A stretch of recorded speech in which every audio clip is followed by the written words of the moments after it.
Welcome to student dictation 5 second बाद शुरू होगा।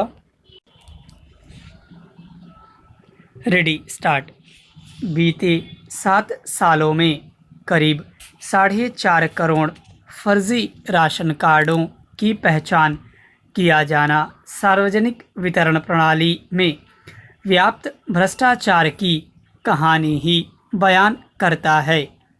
ये फर्जी राशन कार्ड यह भी बता रहे हैं कि अपात्र लोगों द्वारा किस तरह पात्र लोगों के अधिकारों पर डाका डाला जा रहा था।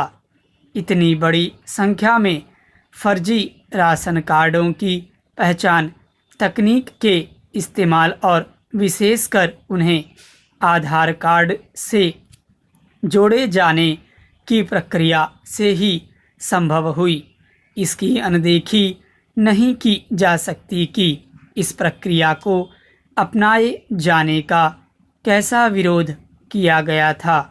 यह सवाल उठना स्वाभाविक है कि कहीं यह विरोध इसलिए तो नहीं किया जा रहा था कि सार्वजनिक वितरण प्रणाली के जरिए गरीबों को सस्ते दाम पर दिए जाने वाले अनाज की बंदरबांट होती रहे।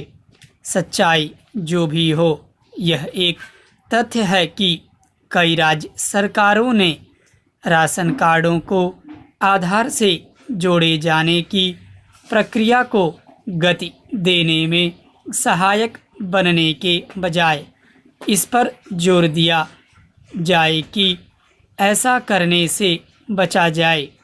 यह तो गनीमत रही कि सुप्रीम कोर्ट ने कल्याणकारी योजनाओं को आधार से जोड़े जाने को सही ठहराया, अन्यथा कुछ लोगों का बस चलता तो यह भी नहीं हो पाता। वास्तव में ऐसे ही लोगों के कारण सार्वजनिक वितरण प्रणाली में सुधार नहीं हो पा रहा था।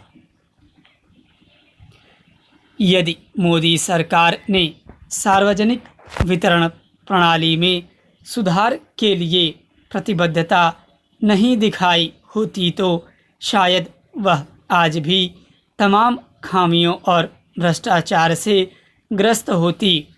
इस प्रणाली के तहत करीब 80 करोड़ राशन कार्ड धारकों को कहीं कम दाम पर अनाज उपलब्ध कराया जाता है। केंद्र सरकार ने हाल में एक देश एक राशन कार्ड योजना इस उद्देश्य से शुरू की है कि गरीब लोग देश के किसी भी हिस्से में सस्ते दाम पर अनाज हासिल कर सकें। लेकिन कोई नहीं जानता कि सभी राज्य सरकारें इस योजना को अपनाने के लिए तत्परता क्यों नहीं दिखा रही हैं। एक ऐसे समय जब कोरोना संकट के कारण तमाम लोग शहरों से अपने गांव घर लौटने को मजबूर हुए हैं, तब इसका कोई औचित्य नहीं कि कुछ राज्य इस योजना को लागू करने में हीला हवाली का परिचय दें।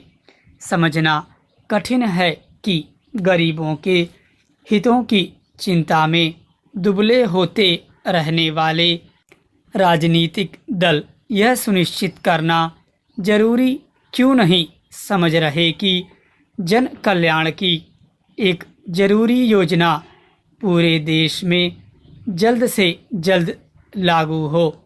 अच्छा होगा कि उन्हें यह भी समझ आ जाए कि जन कल्याणकारी योजनाओं के साथ साथ अन्य सरकारी कामकाज में तकनीक का ज़्यादा से ज़्यादा इस्तेमाल भ्रष्टाचार पर लगाम लगाने का एक कारगर उपाय है। स्टॉप।